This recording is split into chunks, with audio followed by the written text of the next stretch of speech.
So guys, welcome two digit candidate. और आज हम इस वीडियो में बात करेंगे कि बजट 2021 में टेक्नोलॉजी, इनोवेशन, R&D, पेमेंट और जो रिन्यूएबल एनर्जी है, प्लस जो इलेक्ट्रॉनिक आइटम्स वगैरह हैं जैसे कि स्मार्टफोन वगैरह, इन सभी को लेके बजट में क्या क्या है। अगर आपने ध्यान दिया होगा तो इस बार का जो बजट है, हमारे जो फाइनेंस मिनिस्टर है निर्मला सीतारमण जी ने इस बजट को एक टैब से रीड किया है। तो इंडिया की जो गवर्नमेंट है वो काफ़ी सीरियस है डिजिटल इंडिया को लेके। तो ये एक इशारा है आने वाले साल में पता नहीं कुछ और भी खास हो सकता है। लेकिन सीधा साफ बात बताऊं तो यहाँ पर टेक्नोलॉजी डिपार्टमेंट को लेके कुछ ऐसा स्पेसिफिक कुछ बड़ा ऐलान नहीं हुआ, लेकिन हाँ कुछ बातें हैं जो मैं चाहूँगा आप लोग को शायद पता रहना चाहिए। शुरुआत करते हैं इनोवेशन और R&D से। तो पहला है, नेशनल रिसर्च फाउंडेशन के लिए 50,000 करोड़ रुपीस प्रपोज किए गए हैं, जिससे 5 साल में खर्च किया जाएगा। ये इंश्योर करने के लिए कि कंट्री की जो रिसर्च इकोसिस्टम है वो मजबूत हो। दूसरा है नेशनल लैंग्वेज ट्रांसलेशन मिशन। ये न्यू इनिशिएटिव लिया गया है गवर्नमेंट की तरफ से, ये इंश्योर करने के लिए कि गवर्नमेंट की कोई भी पॉलिसी हो, स्कीम हो या गवर्नमेंट का कोई भी अपना अदर प्रमोशन हो, वो लोगों को मेजर इंडियन लैंग्वेज, भारत की जो प्रमुख भाषा है उसमें अवेलेबल हो, ताकि जो सभी लोग हैं अलग अलग भाषा के, अलग अलग लैंग्वेज के जो लोग हैं, गवर्नमेंट रिलेटेड नॉलेज को अच्छे से समझ पाए। तीसरा है डिजिटल पेमेंट को लेके। पिछले कुछ समय से डिजिटल पेमेंट में अच्छा बूस्ट देखा गया है और गवर्नमेंट इस चीज़ को फर्दर एनकरेज करने के लिए 1500 करोड़ रुपए का जो फाइनेंशियल इंसेंटिव प्रपोज किया है, ताकि जो डिजिटल ट्रांजेक्शन है उनको और बूस्ट मिले और इनका और यूज हो हमारे देश में। फोर्थ है स्पेस सेक्टर के बारे में। जो new space India limited company है, जो कि एक PSU है अंडर डिपार्टमेंट ऑफ स्पेस, वो एक PSLV CS51 रॉकेट लॉन्च करेंगे, जिसमें ब्राज़ील का अमेजोनिया सैटेलाइट और कुछ छोटे इंडियन सैटेलाइट भी होंगे। साथ ही साथ यहाँ पर जो गगनयान मिशन है उसको लेके भी बात कही गई है। 4 इंडियन एस्ट्रोनॉट ट्रेंड किए जा रहे हैं रशिया के जेनेरिक स्पेस फ्लाइट में, और इस गगनयान मिशन का जो लॉन्च डेट बताया जा रहा है वो है दिसंबर 2021। फिफ्थ है डीप ओशन मिशन। ये काफ़ी इंटरेस्टिंग है। ओशन को, समुद्र को बेहतर ढंग से समझने के लिए डीप ओशन मिशन के लिए 4000 करोड़ रुपीस खर्च किए जाएंगे 5 साल में, और ये प्रोजेक्ट हेल्प करेगा डीप ओशन एक्सप्लोरेशन में और समुद्र की गहराई में जो बायोडाइवर्सिटी है उसको कंजर्व करने में और समझने में। हमारा देश इलेक्ट्रॉनिक मैन्युफैक्चरिंग में काफ़ी तेज़ी से ग्रो हो रहा है, स्पेशली स्मार्टफोन, चार्जर, उसके एक्सेसरीज वगैरह। न सिर्फ स्मार्टफोन वगैरह, मैं बोलूँगा जो अलग इलेक्ट्रॉनिक डिवाइसेस है, अप्लायंसेस वगैरह हैं, ओवरऑल जो मैन्युफैक्चरिंग सेक्टर में रिसेंट ईयर्स में काफ़ी अच्छी ग्रोथ हुई है।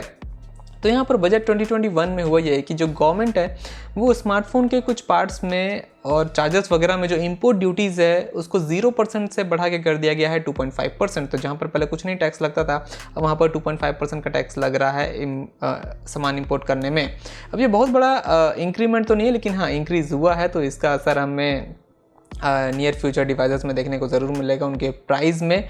ना सिर्फ स्मार्टफोन वगैरह, उसके चार्जर्स वगैरह में, जो लैपटॉप्स है वहाँ पर भी, रेफ्रिजरेटर है, ACs वगैरह है, वहाँ पर भी जो इंपोर्ट ड्यूटीज़ वगैरह है किसी पार्ट्स की, उसको बढ़ा के कर दिया गया है 15%। जो पहले 12.5%, जो 10% वगैरह था मेरे ख्याल से, उसको अब बढ़ा के कर दिया गया है 15%। तो एट द एंड कंपनीज अगर रेगुलर इंपोर्ट करके इसको मैन्युफैक्चरिंग करेगी इंपोर्ट करके यहाँ पर इंडिया में, तो ये सब चीज़ों का कॉस्ट कंपनी एंड यूज़र पे ही डालेगी। तो नियर फ्यूचर इन सब के रेट शायद बढ़ सकते हैं और थोड़ी बहुत महंगी हमें शायद ये सब चीज़ें मिल सकती है। नेक्स्ट बात करेंगे रिन्यूएबल एनर्जी को लेके। तो रिन्यूएबल एनर्जी को लेके गवर्नमेंट काफ़ी ज़्यादा सीरियस है, फोकस्ड है।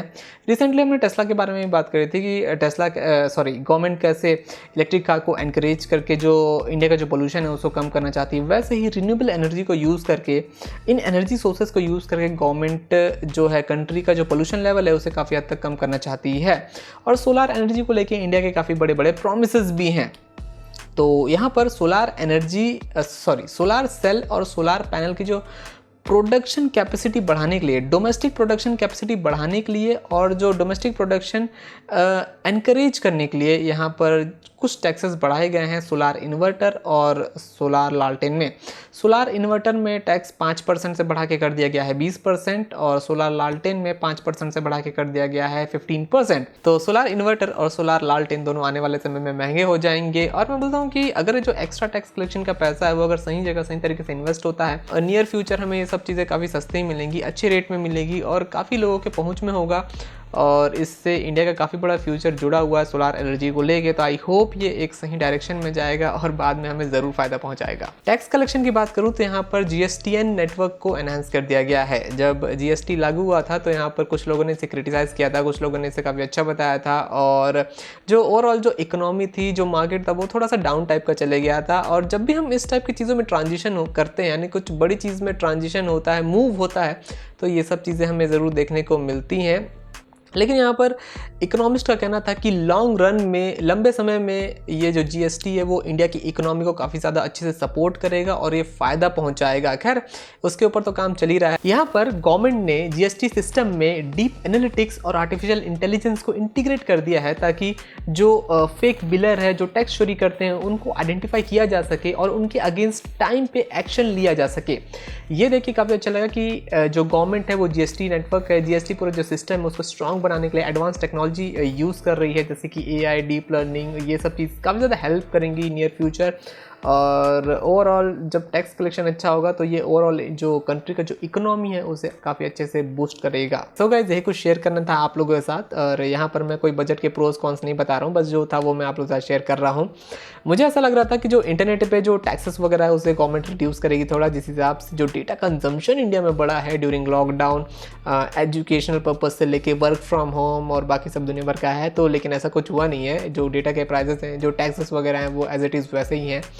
और एजुकेशन की अगर मैं बात करूँ तो यहाँ पर गवर्नमेंट ने एजुकेशन जो बजट है उसे रिड्यूस किया है कंपेयर टू पिछले साल। पिछले साल जो एजुकेशन बजट था वो अराउंड 99,000 करोड़ का था, इसे रिड्यूस करके इस बार कर दिया गया है 93,000 crore, around 93,000 crore.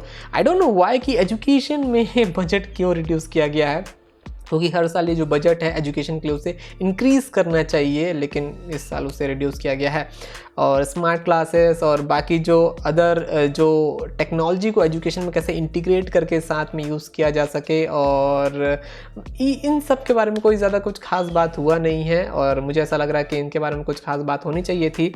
I hope कि आने वाले समय में गवर्नमेंट इसके ऊपर ज़रूर ध्यान देगी। अभी हमारा जो कंट्री है, अभी हमारा जो देश है वो काफ़ी सारी चीज़ों से सफ़र कर रहा है, इसलिए मे बी ये सब चीज़ें छूट गए हों, लेकिन कुछ बातें इन सब के बारे में ज़रूर करनी चाहिए थे। जिस हिसाब से अभी का माहौल था, पैंडेमिक था, तो ताकि आगे का जो रोड मैप है वो थोड़ा अच्छे से पता चल सके और लोग उस हिसाब से काम कर सके। इसके बारे में आप क्या सोचते हैं मुझे आप कमेंट सेक्शन में ज़रूर बताइएगा, अपने थॉट्स ओपिनियन ज़रूर शेयर करिएगा, और अदर कुछ भी चीज़ें हैं इसके बारे में तो आप बता सकते हैं। सो गाइस उम्मीद करता हूँ वीडियो पसंद आई होगी, तो लाइक करिए, शेयर करिए, कमेंट करिए। See you guys in next one.